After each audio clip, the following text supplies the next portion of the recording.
أعوذ بالله من الشيطان اللعين الرجيم بسم الله الرحمن الرحيم الحمد لله رب العالمين والعاقبة للمتقين والجنة للمؤمنين والنار للمنافقين الحمد لله الذي جعلنا من المتمسكين بولاية علي بن أبي طالب وأولاده المعصومين اللهم صل على محمد وآل محمد.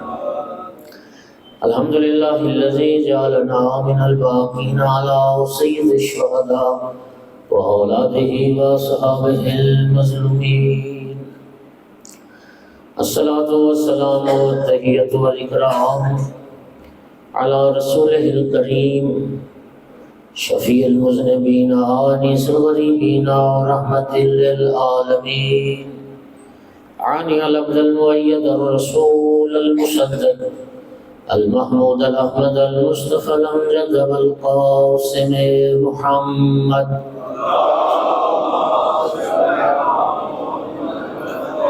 ثم الصلاة والسلام والتحية والإكرام على آله الطيبين الطاهرين المعصومين المنتجبين المنتخبين المظلومين واللعنة الدائمة على أعدائهم الملعونين من يوم عداوتهم إلى قيام يوم الدين وبعد يوم الدين أما بعد فقال سبحانه وتعالى في كتابه المجيد بسم الله الرحمن الرحيم وعد الله الذين آمنوا منكم وعملوا الصالحات ليستخلفنهم في الأرض كما استخلف الذين من قبلهم وليمكنن لهم دينهم الذي ارتضى لهم وليبدلنهم من بعد خوفهم أمنا يعبدونني لا يشركون بي شيئا ومن كفر بعد ذلك فأولئك هم الفاسقون.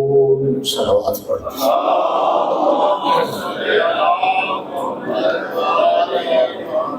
عمرین کرام سورہ مبارکہ نور کی آیت نمبر 55 تلاوت کی ہے. ارشاد پروردگار وعد اللہ الذین آمنوا منکم وعملوا الصالحات، اللہ تعالیٰ نے وعدہ کیا ہے صاحبان ایمان سے اور صاحبان عمل صالح سے. کیا وعدہ ہے؟ چند وعدے ہیں اللہ کے. پہلا وعدہ یہ ہے لَيَسْتَخْلِفَنَّهُمْ فِي الْأَرْضِ كَمَا اسْتَخْلَفَ الَّذِينَ مِنْ قَبْلِهِمْ، اللہ انہیں ضرور بر ضرور زمین میں خلافت عطا کرے گا جیسے کہ اللہ نے پہلے بھی زمین میں خلیفے بنائے ہیں. اگلا وعدہ کیا ہے؟ فرماتا ہے وَلَيُمَكِّنَنَّ لَهُمْ دِينَهُمُ الَّذِي ارْتَضَىٰ لَهُمْ، پھر اللہ اپنے پسندیدہ دین کو غالب کر دے گا، جس دین کو اللہ نے پسند فرمایا. اگلا وعدہ یہ وَلَيُبَدِّلَنَّهُم مِّن بَعْدِ خَوْفِهِمْ أَمْنًا، اللہ لوگوں کی زندگی میں سے خوف دور کر دے گا اور خوف کی جگہ امن آ جائے گا. اگلا وعدہ رب کا یہ ہے کہ یعبدوننی لا یشرکون بی شیئا، شرک دنیا سے ختم ہو جائے گا، کوئی میرے ساتھ شریک کسی کو نہیں ٹھہرائے گا اور ساری دنیا کے لوگ صرف میری عبادت کریں گے. ومن کفر بعد ذلک، جو اس کے بعد بھی کفر کرے گا، انکار کرے گا، فاولئک هم الفاسقون، اللہ فرماتے ہیں وہی لوگ ہیں جو فاسق ہیں، جو گناہگار ہیں.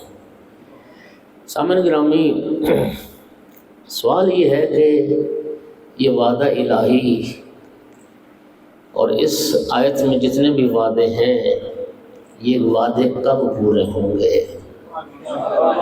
اس لیے کہ آغاز کائنات سے لے کر ابھی تک وہ وقت نہیں آیا کہ پورے عرض پر عدل اور انصاف اور امن کی حکمرانی قائم ہوئی ہو. ابھی تک وہ وقت نہیں آیا کہ اللہ کا پسندیدہ دین پوری دنیا پر غالب آیا ہو. ابھی تک وہ وقت نہیں آیا کہ پوری دنیا کے لوگ صرف اللہ کی عبادت کریں. ابھی تک وہ وقت نہیں آیا کہ پوری دنیا سے شرک ختم ہو جائے. یہ وعدہ الہی کب پورا ہوگا؟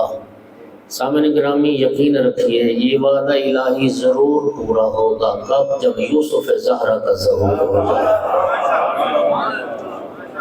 اس آیت کا تعلق امام سجاد علیہ السلام نے، امام محمد باقر علیہ السلام نے اور امام جعفر صادق علیہ السلام نے۔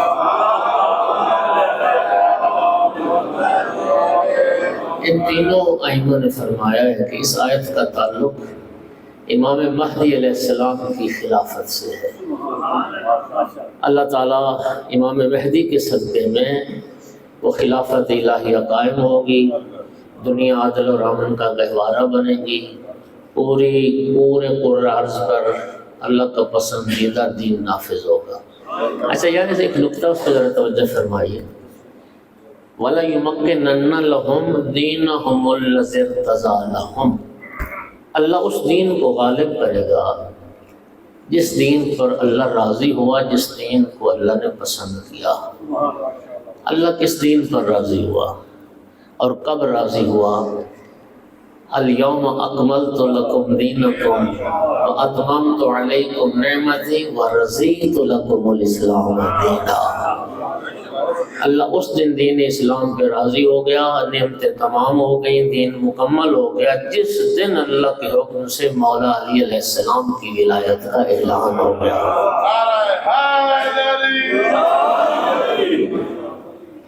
تو اس آیت کا اس جملے کا معنی یہ ہے کہ اللہ اس دین کو غلبہ عطا کرے گا پورے عرض پر جس میں ہوگا علی ولی اللہ، جس میں ولایت مولا امیر المومنین علیہ السلام کی۔ وہ اللہ کا پسندیدہ دین ہے اور اس دین کو اللہ ضرور غالب کرے گا۔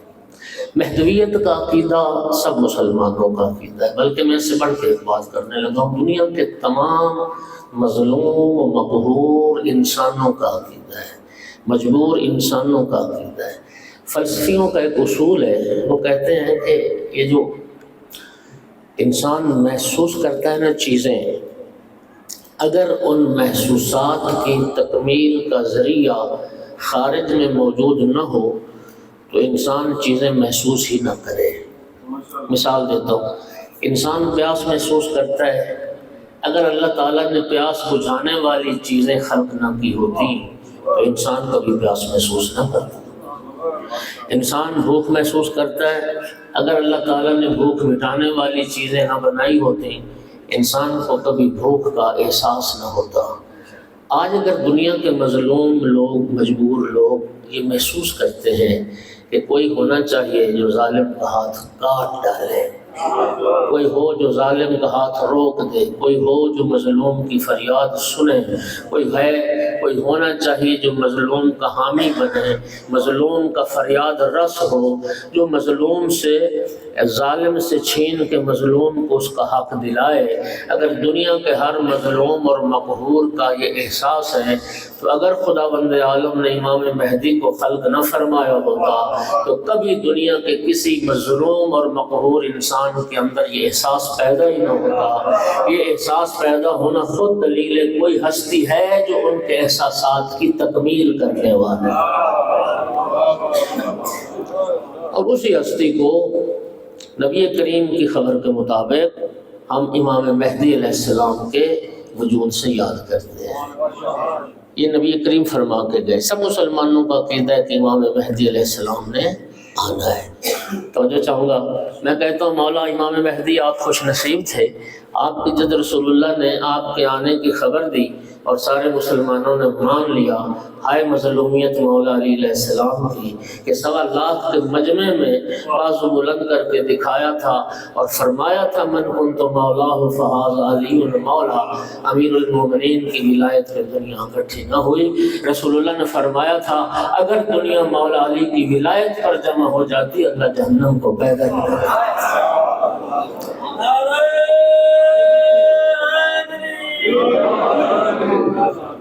مہدویت کا عقیدہ یہ قرآن کا عقیدہ ہے، یہ اسلام کا عقیدہ ہے، یہ سب مسلمانوں کا عقیدہ ہے اور یہ ساری دنیا کے مظلوموں کا عقیدہ ہے کہ ایک نجات دہندہ نے آنا ہے۔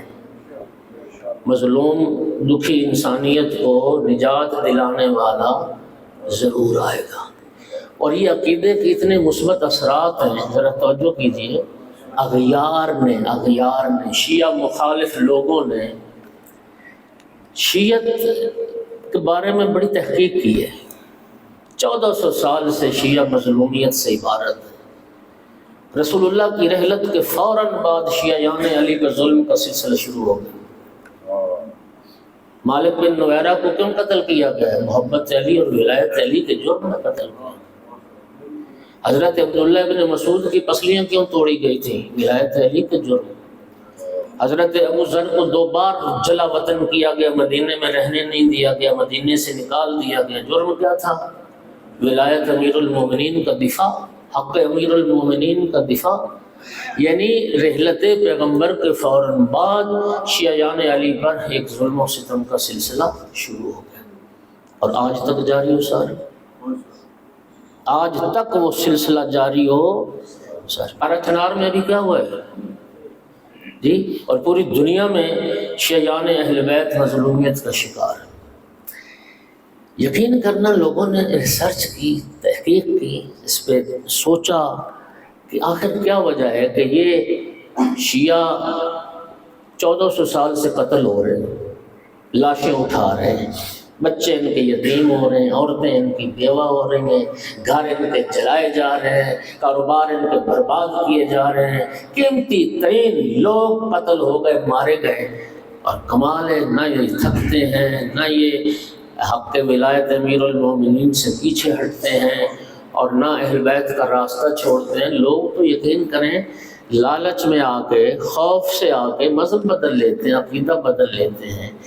کون سی چیز ہے جو ان کو نہ تھکنے دیتی ہے اور نہ یہ موت سے گھبراتے ہیں، اور عقیدہ ولایت راہ علی چھوڑنے کے لیے تیار ہی ان کے پاس کیا چیز ہے؟ تحقیق سے نہ 2 اور بلکہ 3 بنیادیں انہوں نے کہا کہ تشیع کی مضبوطی کی دلیل ہے۔ 3 چیزیں۔ پہلی چیز عزاداری امام حسین علیہ السلام۔ یہ امام حسین علیہ السلام کی جو عزاداری ہے، یہ ان کے خون کو گرمائے رکھتی ہے، اور یہ خبر رسول اللہ خود دے کے گئے، ان لقتل الحسین حرارۃ فی قلوب المؤمنین لا تبرد ابدا۔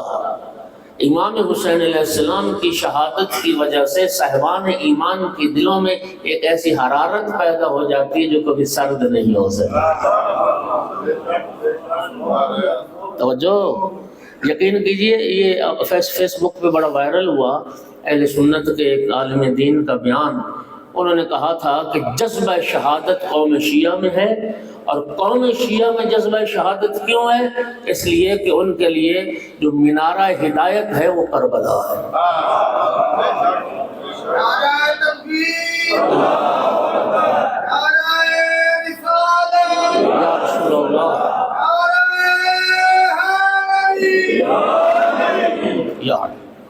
اچھا دوسری بات، ایک کربلا، یہ شیعیان امیر المومنین اور جو جتنے حسینی ہیں دنیا میں، ان کا خون سرد نہیں ہونے دیتی۔ یہ شہادت انہیں بیدار اور تیار رکھتی ہے۔ اچھا دوسری چیز جو انہیں مایوس نہیں ہونے دیتی، سب ظلم برداشت کر جاتے، ساری قربانیاں دیتے ہیں، اور پھر بھی نہ مذہب چھوڑنے کو تیار ہیں، نہ راہ علی چھوڑنے کو تیار ہیں۔ وہ فرماتے ہیں یہ عقیدہ انتظار امام زمان۔ یقین کیجئے نفسیاتی طور پر بڑا اثر ہوتا ہے۔ 2 بندے مار کھا رہے ہو نا، ایک کو پتا ہو نا میرا تو کوئی والی وارث ہے ہی نہیں، وہ مر جائے گا۔ جس کو یہ یقین ہو کہ میرا وارث ہے، وہ مار کھا کے بھی ڈٹ جائے گا۔ توجہ ہے، کہتے ہیں 1400 سال سے یہ انتظار امام زمانہ کا عقیدہ اس قوم کو زندہ رکھے ہوئے ہے، اور حقیقت ہے بھی ایسے ہی، ہے بھی ایسے ہی کہ ہستی آئے گی جو مظلوموں کا بدلہ لے گی۔ سیدہ طہرہ کی مظلومیت سے لے کے اور ظہور سے پہلے تک ہر مظلوم کا انتقام امام زمانہ لینے والا ہے۔ اور تیسری چیز جو ہماری اجتماعیت کی محافظ ہے، اور مذہب من حیث المذہب، من حیث فقہ اہل بیت، جو اس میں جمود نہیں آیا وہ نظام اجتہاد و مرجعیت اور تقلید ہے۔ یعنی قوم شیعہ کا فرد واحد فرد ہے جو مقام عمل میں کبھی متحیر نہیں ہوا، اور الحمدللہ دین اسلام کی ہدایت، رہبری، رہنمائی مسئلہ موجود ہے۔ ہر قدم پر تمہیں رہنمائی چاہیے، مذہب اہل بیت میں رہنمائی موجود ہے۔ اچھا اب پتہ ہے مسئلہ کیا ہے؟ عزاداری میں بدعت پیدا کی جا رہی ہے تاکہ روح عزاداری ختم ہو جائے۔ مرجیت کے خلاف زبانیں کھلی ہوئی ہیں، لوگ شیطان کی تقلید کریں تکلیف نہیں ہے، لوگ جہلوں کی باتیں مانیں تکلیف نہیں ہے، لوگ اجہل ترین لوگوں کی بات ماننے پہ، میں یقین کریں کل سوچ رہا تھا کہ جہالت، مولا امیر المومنین نے فرمایا نا کہ ہائے ہائے، ایک صلوات پڑھو ذرا سارے حضرات۔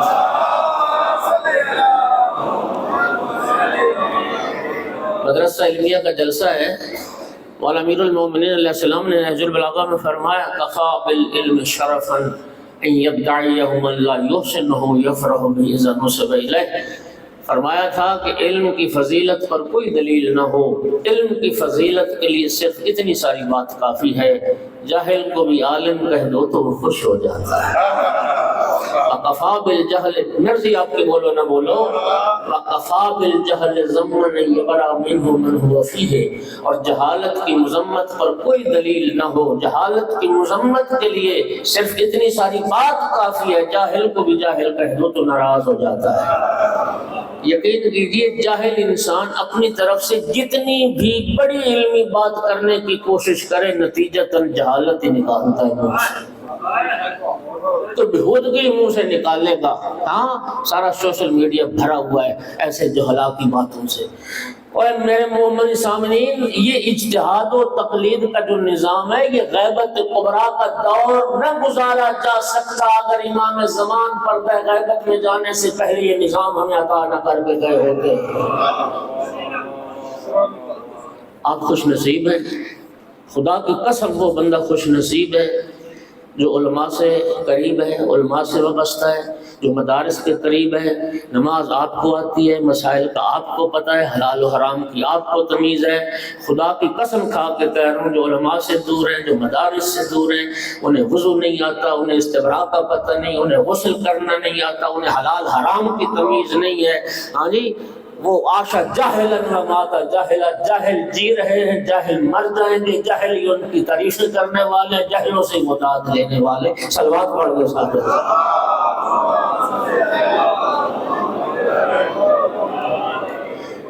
تو بھائی یہ میں نہیں کہہ رہا، یہ امام معصوم فرما رہے ہیں، امام معصوم فرما رہے ہیں مجالسۃ اہل الدین، رسول اللہ کی حدیث ہے مجالسۃ اہل الدین شرف الدنیا والآخرہ، دینداروں کی صحبت دنیا اور آخرت کا شرف ہے،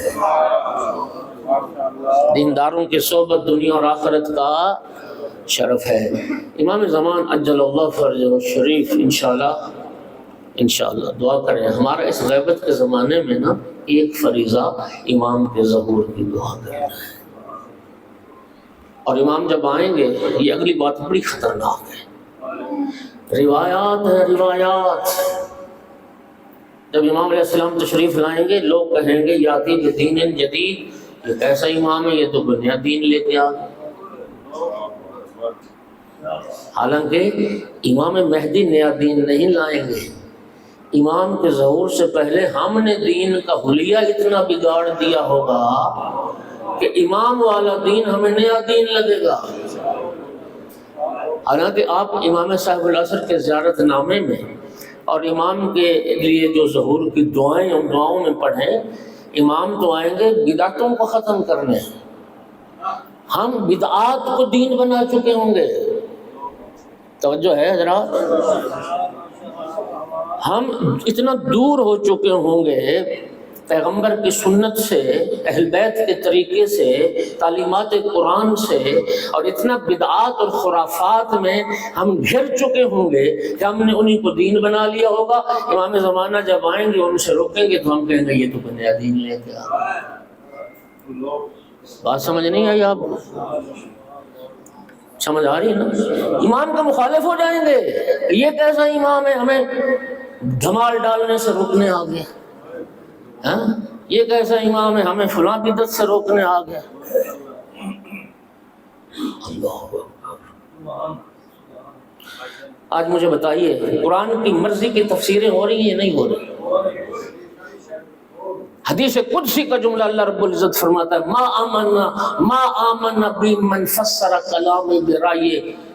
اللہ حدیث قدسی میں فرما رہا ہے وہ بندہ مجھ پر ایمان ہی نہیں لایا جو میرے کلام کی اپنی مرضی سے تفسیر کرے۔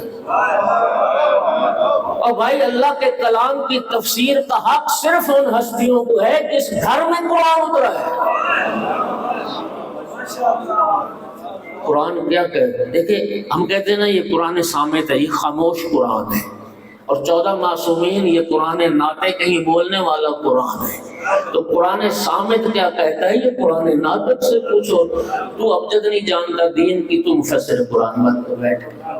ہاں جی، بدعات کا مجموعہ بن کر مرضی کا لوگوں نے دین بنا لیا ہے، مرضی کو لوگ اپنا دین سمجھنے لگ گئے۔ امام اس بات سے روکیں گے، خدا کرے آقا کے ظہور میں تاجیل ہو، علم کا دور ہوگا، وہ جہالت کا خاتمہ ہوگا، گمراہی کا خاتمہ ہوگا، اور علم اتنی ترقی کر جائے گا۔ اب سنیے ذرا، چھٹی امام کی حدیث ہے کہ آقا کے ظہور سے پہلے ساری دنیا میں جو علم ہے یہ 2 حرفوں کا علم ہے۔ کل علم کائنات میں 27 حرفوں کا ہے۔ چھٹے امام نے فرمایا 25 حرفوں کا علم اور آئے گا جب یوسف زہرا کا ظہور ہو جائے گا۔ اچھا، مادی ترقی دنیوی لحاظ سے اور دینی لحاظ سے، روایات یہ کہتی ہیں دینی لحاظ سے اتنی ترقی ہوگی کہ گھروں میں بیٹھی ہوئی عورتیں قرآن اور حدیث کے مطابق دین بیان کریں گی، وہ دین کو جانتی ہوں گی۔ اور میرے بھائیو، اللہ اکبر، کیا دور ہوگا وہ۔ ایک بات اور سن لو، یہ جو غیبت کا زمانہ ہے نا، یہ فرصت کا زمانہ ہے، یہ تیاری کا زمانہ ہے۔ ایک مکلف شخص، ایک عاقل بالغ انسان اگر اپنے واجبات کو نہیں جانتا ہوگا، مبتلا بے مسائل کو، ایسا نہیں ہے کہ انہیں فرصت نہیں دی جائے گی، انہیں فرصت بھی دی جائے گی، انہیں موقع بھی دیا جائے گا، پھر بھی جو اصلاح نہیں کرے گا اس کو قتل کر دیا جائے گا۔ شرک کا خاتمہ ہوگا، بدعت کا خاتمہ ہوگا، ظلم کا خاتمہ ہوگا، ناانصافی کا خاتمہ ہوگا۔ وہ دین پیغمبر زندہ ہوگا جو دین رسول اللہ لے کے۔ اللہ کریم آپ کو سب کو جزا دے۔ ٹائم تھوڑا ہے، میں بس اب زیادہ سے کچھ عرض کر نہیں سکتا۔ یہ آپ کی سعادت ہے، مدارس علمیہ کا ساتھ دیجیے، علماء کے قریب بیٹھیے۔ یہ چھٹے امام کا ارشاد ہے، یہ عالم بننا، یہ طالب علم بننا، یہ ان سے محبت کرنے والے بننا، چوتھی شکل اختیار نہ کرنا۔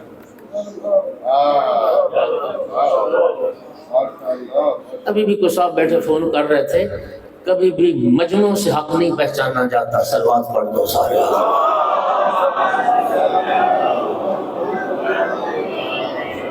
میری بات پہنچ گئی؟ اگر مجموع سے حق کو پہچانو گے تو پھر تو ثقیفہ والے غدیر والوں سے جیت گئے۔ صلوات پڑھ دو سارے حضرات۔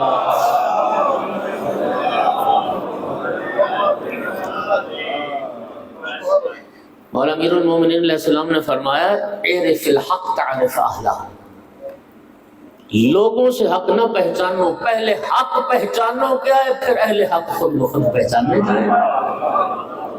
پہلے حق پہچان لو گے تو پھر حقدار خود، حق والے خود بخود پہچانے جائیں۔ مدارس کا ساتھ دو، گندم کا سیزن آ رہا ہے، زکوٰۃ ادا کرو۔ بہترین مصرف مدارس کی تقویت ہے، مدارس کی تعلیم ہے۔ یہ مدرسہ میں کل بات کر رہا تھا کہ جب سے بھی میں اس جلسے سالانہ میں آ رہا ہوں، کافی سالوں سے آ رہا ہوں، بلکہ شاید پہلی جب انہوں نے بنیاد رکھی تھی تو اس وقت سے میں آ رہا ہوں۔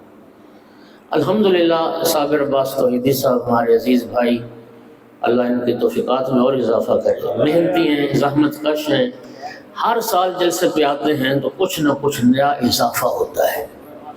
میں خود ایک مدرسے کا ایک مسئول ہوں، ذمہ دار ہوں، میں جانتا ہوں کہ مدارس بنانا چلانا یہ کتنا مشکل کام ہے۔ خدا ان کی توفیقات میں اضافہ کرے۔ خوبصورت ادارہ، خوبصورت مسجد، یہ قافلہ رواں دواں ہے۔ مجھے بتایا کہ 2 بچے الحمدللہ قم پہنچ چکے ہیں، حوزہ علمیہ قم میں۔ ابھی جو امتحان ہوا نا یہ مارچ میں، ابھی جو امتحان ہوئے وفاق المدارس کے، اس میں الحمدللہ 13 بچے میٹرک اور ایف کر چکے ہیں۔ اچھا، پھر الحمدللہ یہ جو حوزہ علمیہ قم کے تحت انتظام میں امتحان ہوتا ہے، اس میں متعدد بچے الحمدللہ ان کے شریک ہوئے ہیں اور کامیاب ہوئے ہیں۔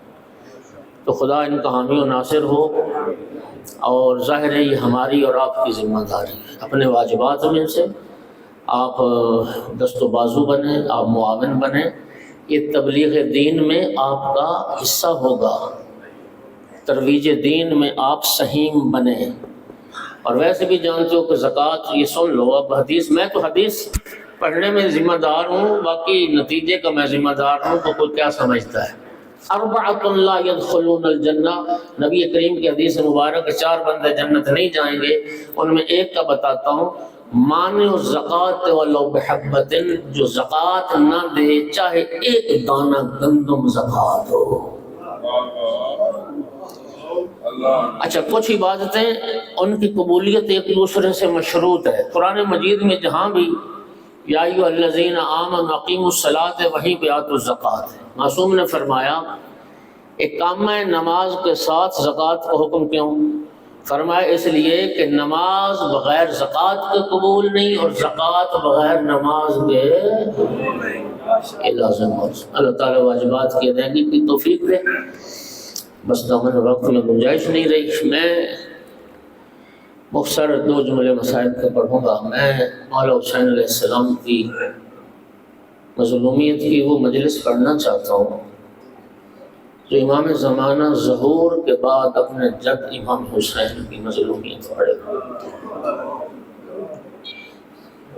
یہ چھٹے امام سے روایت ہے، فرماتے جب ہمارے قائم کا ظہور ہوگا، دیوار کعبہ کے ساتھ پشت لگا کر امام مہدی اپنے جد امام حسین علیہ السلام کی جو مجلس پڑھیں گے، 3 مظلومیتیں امام حسین کی بیان کریں گے۔ الا یا اہل العالم ان جد الحسین قتلوہ عطشانا، اور دنیا والوں سنو، میرے جد حسین کو پیاسا ذبح کیا۔ کیا پیاس تھی مولا حسین علیہ السلام کی۔ امام زمانہ ظہور کے بعد سب سے پہلے اپنے جد کی اس مظلومیت کو بیان فرمائیں گے۔ اے دنیا والوں، میرے جد حسین کو پیاسا ذبح کیا گیا۔ عزادارو، آقا کی شہادت ہو گئی، ذوالجناح خبر شہادت خیمہ گاہ تک لایا۔ جناب سکینہ دوڑ کے نکلی، شاید میرے بابا آ گئے، لیکن ذوالجناح کی حالت کیا تھی؟ زین ڈلی ہوئی تھی، باتیں کٹی ہوئی تھی، گھوڑے کی پیشانی خونالو۔ جناب سکینہ سمجھ گئی میرے بابا مارے گئے۔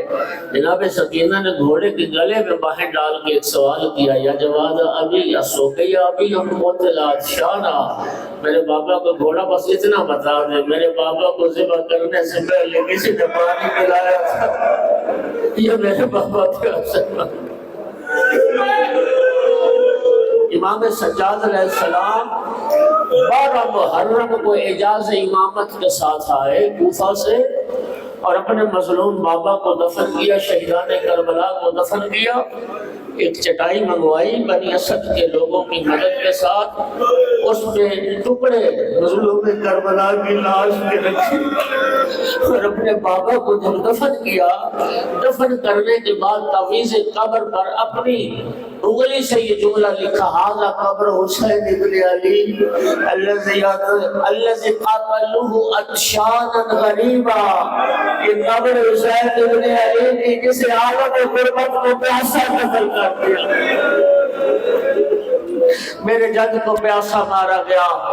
دوسرا جملہ، الا یا اہل العالم ان جد الحسین سالبوہ بریانا، دنیا والوں میرے جد حسین کا لاش کو لوٹ لیا گیا اور میرے جد حسین کی لاش کو رہنا اور تیسرا جملہ مظلومیت کا الا یا اہل العالم ان جد الحسین صحبوہ بریانا، دنیا والوں میرے جد حسین کی لاش پہ گھوڑے دوڑائے گئے، میرے جد حسین کی لاش کو پامال کر دیا گیا۔ الا لعنۃ اللہ علی القوم الظالمین وسيعلم الذین ظلموا أي منقلب ينقلبون